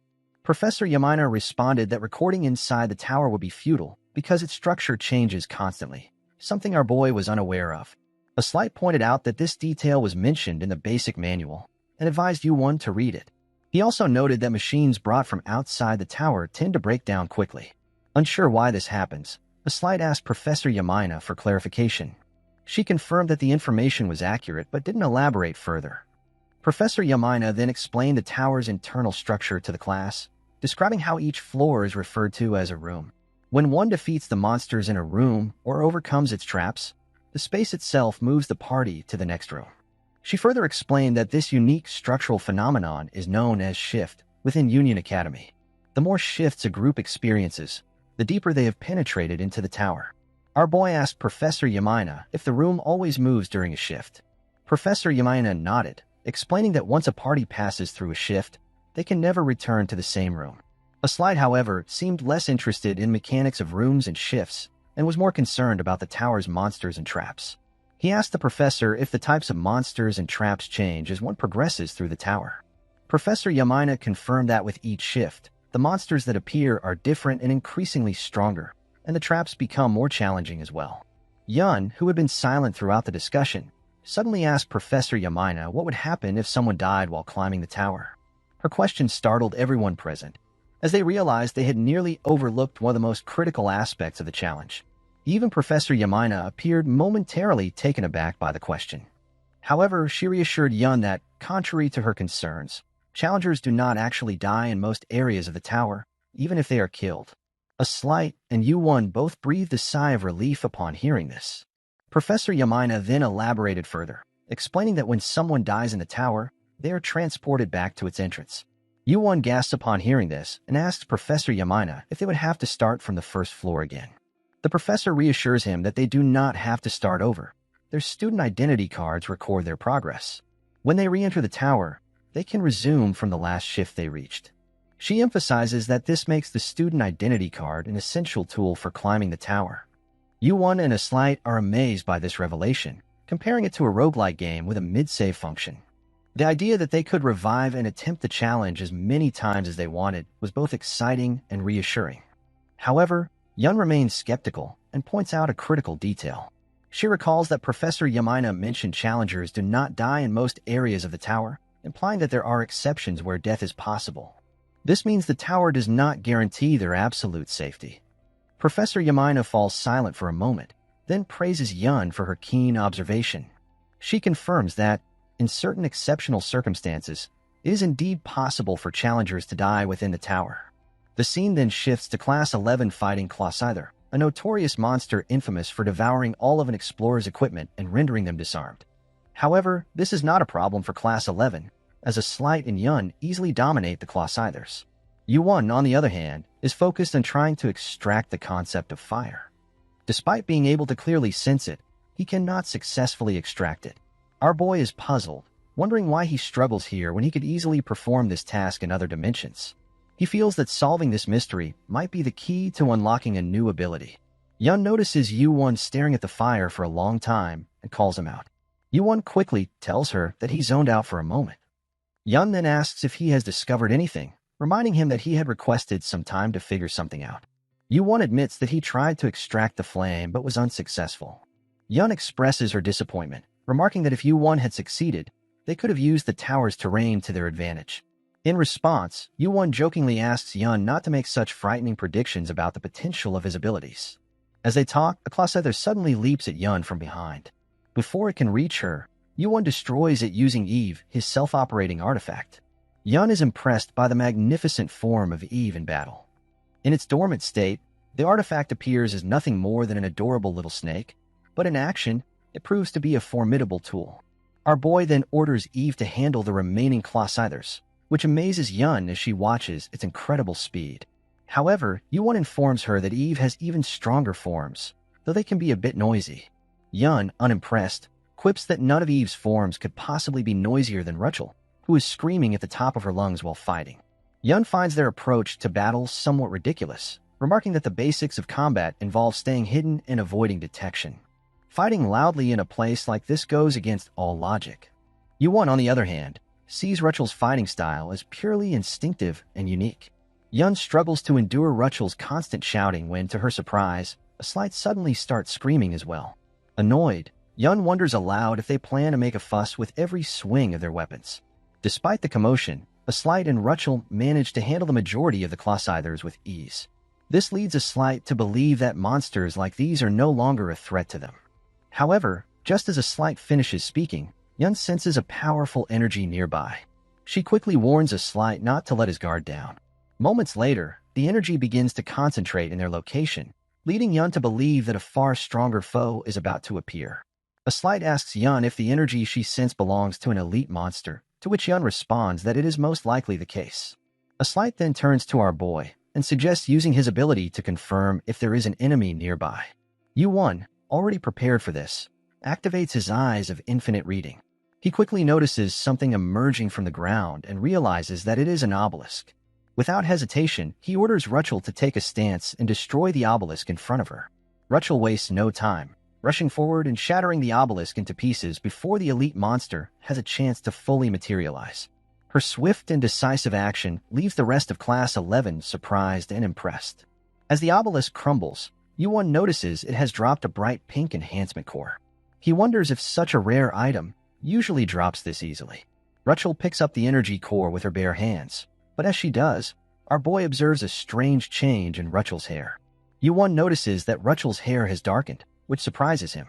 What shocks him even more are the glowing letters he can see above Rutchel's head, reading Heart Furnace.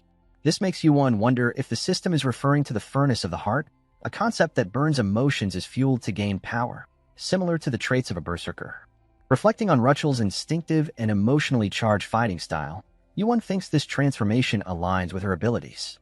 He begins to speculate what might happen if her hair fully changes color. While our boy is lost in thought, Rutchel grabs his hand and asks if she looked frightening to him just now. Yu-Won shakes his head and reassures her, saying she was incredibly reliable if he's being honest. However, Rutchel admits she's worried about what might happen if her power spirals out of control. Yun steps in and tries to ease Rutchel's concerns, telling her not to worry. But then Yun adds rather casually that if Rutchel does lose control, she can rest assured, because Yun will kill her before she can cause any harm. Yun's blunt comment shocks everyone, leaving them momentarily speechless. Yu-Won, recovering quickly, firmly tells Yun that she shouldn't even joke about killing Rutchel. He points out that if one of them dies, they'll have to restart their exploration from Room 1, which would be a frustrating setback for all of them. Yun objects to Yu-Won's point, responding that if this continues, they may end up being forced to climb the tower with only 3 members. She then remarks that it would be much better if only she and Yu-Won climb the tower together. Yu-Won, bewildered by how dramatic the situation is becoming with each passing second, has no idea why this discussion is escalating. Meanwhile, Aslight starts crying about being left out. Noticing that Rutchel seems upset, likely due to both the discussion and her hair turning dark, Yu-Won steps in to reassure her. He tells Rutchel not to worry and promises to find a solution for her. Our boy adds that he understands why she's feeling uneasy and considers it his responsibility as the class president to come up with an answer. Rutchel appreciates Yu-Won's kind gesture and thanks him, but he brushes it off, saying it's simply what a class president should do. Yun, however, is visibly annoyed by the interaction between Rutchel and Yu-Won. Observing Yu-Won blushing after receiving a single compliment from Rutchel, Yun concludes that he's just an ordinary guy who's easily swayed by appearances. Yu-Won, flustered, insists that it's a misunderstanding and that he's acting perfectly normal around Yun. Meanwhile, Aslight, watching the entire exchange, sighs and thinks that everyone is being far too relaxed given the circumstances. After dealing with the monsters in Room 1, the group teleports through the shift to Room 2. Upon observing their new surroundings, Aslight notes that, apart from the moss and weeds growing in this room, it doesn't seem much different from the previous one. Yu-Won, however, is preoccupied with the elite monster core that Rutchel handed to him moments ago. Examining the core, Yu-Won realizes that the time he spent in dungeons before this pales in comparison. He discovers as many concepts from one room as he would have by running the Goblin Cave 10 times. From the monster core, Yu-Won extracts 2 attributes, acid and fusion, both of which possess the ability to dissolve materials.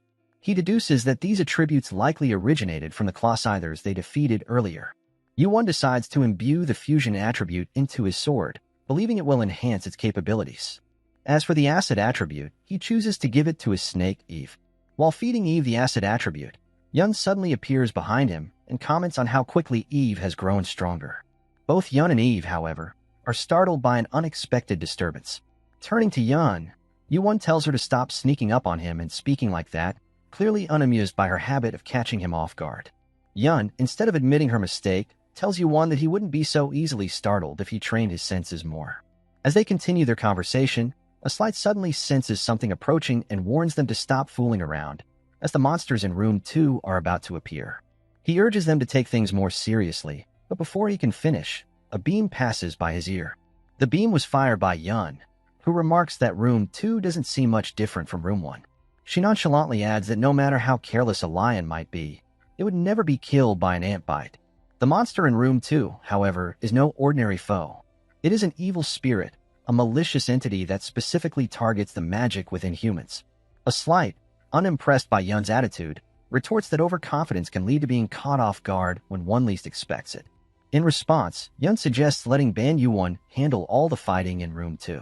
Our boy is taken aback by the suggestion, while Rachel and a Slight strongly oppose the idea, believing it's far too dangerous. Contrary to their concerns, Yun insists it's an excellent plan.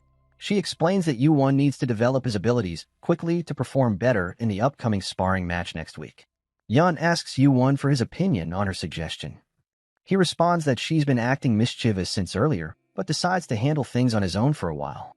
Despite a Slight's warnings about the risks of such a decision, our boy remains resolute, determined to clear room 2 alone so he can grow stronger. Yu-won explains that it would be a waste for the rest of them to expend their energy in this room, and asks for their support in helping him close the gap between himself and Erecto as quickly as possible. Rachel and a Slight reluctantly agree to let Yu-won handle room 2 on his own. However, a Slight makes it clear that he will step in immediately if the situation looks even slightly dangerous, to which Yu-won replies that he'd appreciate the backup. Turning to Yun, Yu-won asks if she'll help him out later if he conserves his energy now. Yun responds with a smirk, saying that, at the very least, he won't die from overexerting himself. Taking her words as reassurance, Yu-won decides that this much is enough. He pulls out Eve and transforms it into a rifle. With Eve in its new form, Yu-won orders it to begin firing at the enemies. Rachel and a Slight are stunned by the results, as the enemies are being eliminated with remarkable speed. A Slight wonders if the weapon Yu-won is using is typical in his world, and is amazed at the speed with which it is defeating the monsters. He speculates that if the soldiers of their country were somehow armed with such a weapon, they could easily handle second-rate assassins at even lower first rates due to its ability to continuously fire metal pellets. Yun, on the other hand, acknowledges that Yu-won's weapon will be quite useful in the world of martial arts, but points out a critical flaw. She notes that while its attack style is effective, it is far too linear. Although this works well for long-range combat in tight spaces like Room 2, there are numerous variables to consider. She explains that in such confined areas, a blind spot could render the weapon ineffective if an enemy strikes unexpectedly. Yun has barely finished her sentence when an evil spirit suddenly lunges at Yu-won from behind. Yu-won, completely focused on the enemies in front of him, appears unaware of the imminent threat. A Slight and Rachel try to warn Yu-won about the surprise attack, but he is already aware of it. Reacting swiftly, he pulls out his sword from his inventory and takes down the evil spirit with a single strike. Although a Slight and Rachel's screams startled him momentarily, they are relieved that he is safe. A Slight, however, becomes curious about Yu-won's sword and his skills, as he didn't expect Yu-won to be proficient with a blade. Yu-won humbly replies that he's nowhere near the level of a Slight or Yun. Yun, on the other hand, is impressed with Yu-won's rapid progress. Yu-won continues to dispatch the monsters with Eve's support, using his sword to cut down any evil spirits that manage to get past Eve's relentless attacks. After some time, Yu-won manages to defeat all the evil spirits except for one, which he believes to be the final one, as no more are appearing. Using Eve, he captures the last evil spirit and decides to take a short break before finishing it off, knowing that the next shift will occur as soon as it is killed. Meanwhile, Yun examines the remains of an evil spirit slain by Yu-won's sword and notices something remarkable.